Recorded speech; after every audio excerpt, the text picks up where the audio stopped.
आज हम सभी detection and diagnosis of cancer के बारे में स्टडी करेंगे। और सबसे पहले हम सभी क्या देखेंगे, पैप टेस्ट। तो ये जो पैप टेस्ट हैं ये स्पेसिफिक किसके लिए होते हैं? अगर सर्विक्स में कैंसर का सिम्टम्स है या यूटेरस में कैंसर का सिम्टम्स है। तो पैप टेस्ट में कहा जाता है कि cytological staining technique. Pap test क्या है? ये साइटोलॉजिकल स्टेनिंग टेक्निक है for determination of cancer of cervix and uterus. तो पैप टेस्ट के हेल्प से आप कैंसर कहाँ कहाँ डिटेक्ट कर सकते हैं? तो यूटेरस के केस में और सर्विक्स के केस में। तो इसको याद कैसे रखें? तो देखिए, पी से क्या हो गया, पैप टेस्ट। और पैप टेस्ट से आप डिटेक्ट किसको कर सकते हैं? तो cancer of uterus and cervix, cancer of uterus and cervix. तो सी से क्या हो गया, सर्विक्स, और यू से क्या हो गया, यूटेरस। तो क्या बन गया, PCU। क्या बन गया, PCU। अगर ये जो PCU है इसको हम लोग ऐसे भी लिख सकते हैं, CPU। तो C से क्या हो जाएगा, सर्विक्स, U से क्या हो जाएंगे, यूटेरस, और P से पैप टेस्ट। तो CPU आप सभी कंप्यूटर के केस में स्टडी करते होंगे, और CPU से आप बना सकते हैं कि P से पैप टेस्ट हो गए, C से सर्विक्स कैंसर को डिटेक्ट कर सकते हैं, और U से यूटेरस कैंसर को डिटेक्ट कर सकते हैं। नेक्स्ट जो देख रहे हैं आप, मेमोग्राफी। तो मेमोग्राफी में एक इंडिकेशन है मेमो से, और मेमो जो रिलेटेड वर्ड हैं वह किससे रिलेटेड हो सकते हैं? तो मेमोरी ग्लैंड से। इसका मतलब क्या हुआ कि इनका जो रिलेशन होगा वह ब्रेस्ट कैंसर से होगा। तो चलिए देखते हैं इसके बारे में कि मेमोग्राफी के बारे में क्या कहा जाता है कि रेडियोग्राफी टेक्निक है। ये क्या है, रेडियोग्राफी टेक्निक है। और किसके लिए रेडियोग्राफी टेक्निक है? तो for determination of breast cancer. तो मेमोग्राफी की हेल्प से आप डिटरमाइन किसको कर सकते हैं? तो ब्रेस्ट कैंसर को। तो M से मेमोग्राफी, और M से मेमोरी ग्लैंड, और मेमोरी ग्लैंड का कनेक्शन किससे है? तो ब्रेस्ट से। तो मेमोग्राफी जो स्पेसिफिक होते हैं वह किसके डिटर्मिनेशन के लिए? तो ब्रेस्ट कैंसर के डिटर्मिनेशन के लिए। नेक्स्ट में आते हैं कि blood and bone marrow test. तो ब्लड है, तो ब्लड में आप सारे स्टूडेंट्स जानते होंगे कि जो मेजर कंपोनेंट्स होते हैं उसमें से एक ल्यूकोसाइट्स भी है, और ल्यूकोसाइट्स को आप सभी जानते होंगे WBC भी कहा जाता है। तो B से तो ब्लड हो गए, और ब्लड का रिलेशन किससे देख रहे हैं यहाँ पर? यहाँ क्या लिखा हुआ है, ल्यूकेमिया। और ल्यूकेमिया किसको कहते हैं? ब्लड कैंसर को। तो ये ब्लड है, तो ऑटोमेटिकली इनका रिलेशन ब्लड कैंसर से होगा। और ब्लड कैंसर में आप सभी जानते होंगे ल्यूकेमिया के बारे में कि ल्यूकेमिया के केस में क्या होते हैं, ल्यूकोसाइट्स का नंबर काफ़ी इंक्रीज कर जाता है। तो blood and bone marrow test, blood and bone marrow test के हेल्प से आप किसको डिटेक्ट कर सकते हैं? तो ल्यूकेमिया को डिटेक्ट कर सकते हैं। और इसके बारे में क्या कहा जाता है कि done for increase cell counts in case of leukaemia. और नेक्स्ट जो देख रहे हैं, रेडियोग्राफी। तो रेडियोग्राफी का स्पेशली यूज किया जाता है कि अगर किसी इंटरनल ऑर्गन में कैंसर है तो उस केस में हम लोग रेडियोग्राफी का यूज करते हैं। और इसमें स्पेशली एक्सरे का यूज किया जाता है। और आप सभी जानते होंगे कि एक्सरे जो है आयोनाइजिंग रेडिएशन में आते हैं, आयोनाइजिंग रेडिएशन में आते हैं। तो रेडियोग्राफी में किसका यूज कर रहे हैं? एक्सरे। और ये एक्सरे जो है वह डिटेक्ट करते हैं किसको? तो कैंसर ऑफ इंटरनल ऑर्गन्स को। तो रेडियोग्राफी का स्पेशली यूज किया जाता है अगर इंटरनल ऑर्गन के कैंसर को डिटेक्ट करना है तो हम सभी रेडियोग्राफी का यूज करेंगे। और रेडियोग्राफी में स्पेशली यूज किसको कर रहे हैं? तो एक्सरे को। किसको यूज कर रहे हैं? एक्सरे को। अब हम सभी स्टडी करेंगे बायोप्सी के बारे में। जनरली बायोप्सी के बारे में जो आप सारे स्टूडेंट जानते होंगे कि जिस एरिया में डाउट होता है कि वहाँ पे ट्यूमर का फॉर्मेशन है या कैंसरस सेल है। सपोज डैट मान लीजिए कि इस एरिया में ट्यूमर का फॉर्मेशन है और अगर डॉक्टर को सस्पिशन है कि इस एरिया में ट्यूमर का फॉर्मेशन है तो यहाँ पर से स्मॉल एरिया को वह कट करेंगे और कट करके उसका थिन सेक्शन बनाएंगे और थिन सेक्शन बनाने के बाद उसको स्टेन करेंगे और स्टेन करने के बाद उसको देखते हैं किसके हेल्प से, तो माइक्रोस्कोप के हेल्प से।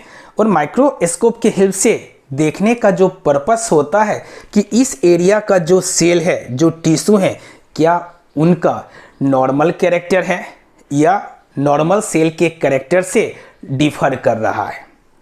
तो आइए देखें कि सबसे पहले क्या करते हैं, जिस टिश्यू पर आपको सस्पिशन होता है उसका एक पीस ले लेते हैं, a piece of suspected tissue, a piece of suspected tissue.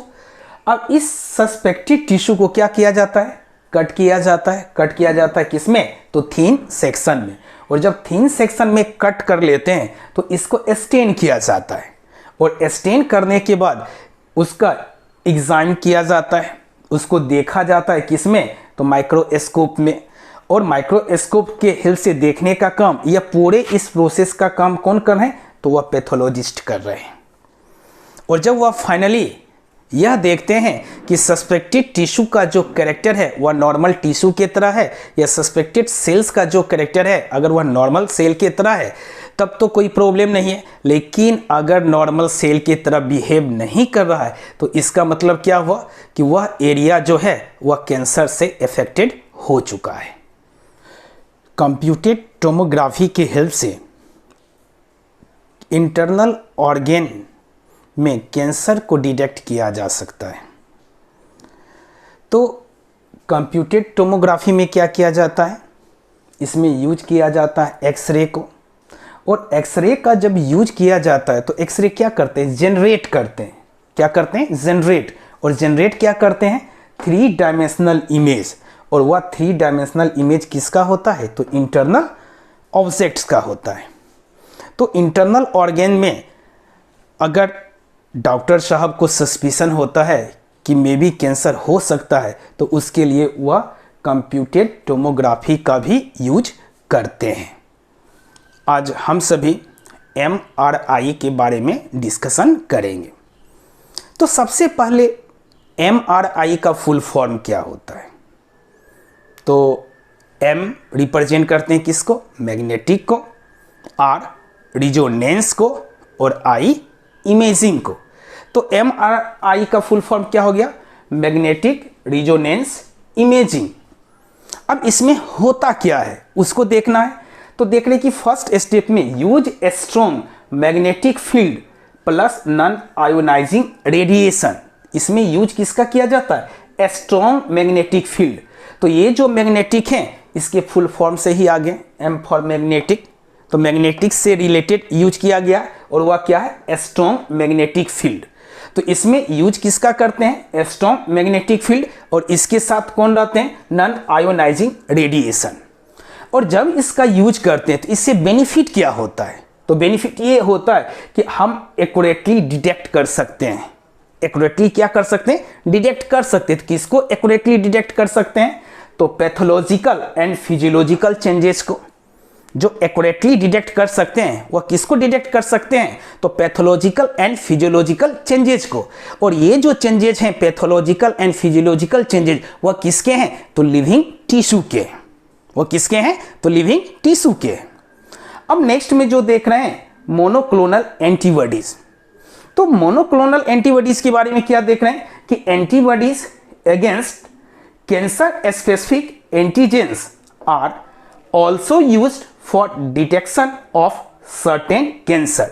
तो रीडिंग तो हो गया लेकिन समझ में जल्दी कुछ नहीं आता है। तो सबसे पहले जब देखते हैं मोनोक्लोनल एंटीबॉडीज तो पहले बड़े में आता है ये मोनोक्लोनल एंटीबॉडीज क्या है। तो आप जितना ही जानते हैं पहले उसी कंसेप्ट का यूज करें।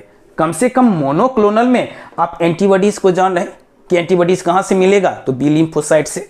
और एंटीबॉडीज किसके अगेंस्ट में वर्क करेगा, तो एंटीजन। और यहां पर एंटीजन किसका है, तो कैंसर का है। इतना तो कंसेप्ट क्लियर हो गया।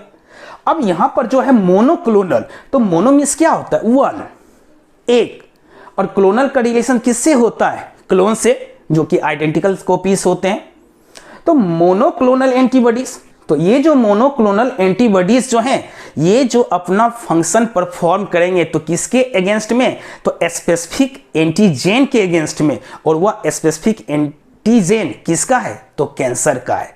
तो अब इस सेंटेंस को देखिए कि antibodies against cancer specific antigens are also used for detection of certain cancer. तो मोनोक्लोनल एंटीबॉडीज को हम सभी इस ढंग से समझ सकते हैं कि एंटीबॉडीज है, बी लिम्फोसाइट से मे बी सीक्रेट्स हो सकता है। अब ये जो एंटीबॉडीज हैं, इनका कंपटीशन किसके साथ होगा, इनका रिएक्शन किसके साथ होगा, तो इनका जो रिएक्शन होगा तो एंटीजन के साथ होगा, और यहां पर एंटीजन किसका होगा, तो कैंसर सेल का होगा। और मोनोक्लोनल, तो mono means one, clonal means clone, तो यहाँ एक ही टाइप के आइडेंटिकल कॉपीज किसके हैं, तो एंटीबॉडीज के, और इनका स्पेसिफिक फंक्शन होता है स्पेसिफिक एंटीजेन के अगेंस्ट में, और वह स्पेसिफिक एंटीजेन किसका है, तो कैंसर का है। तो आप सभी इस चैनल को सब्सक्राइब कर लेंगे, और नेक्स्ट जो वीडियो होगा उस वीडियो में हम सभी डिस्कस करेंगे ट्रीटमेंट ऑफ कैंसर के बारे में। तो आप सभी इस चैनल को सब्सक्राइब कर लें।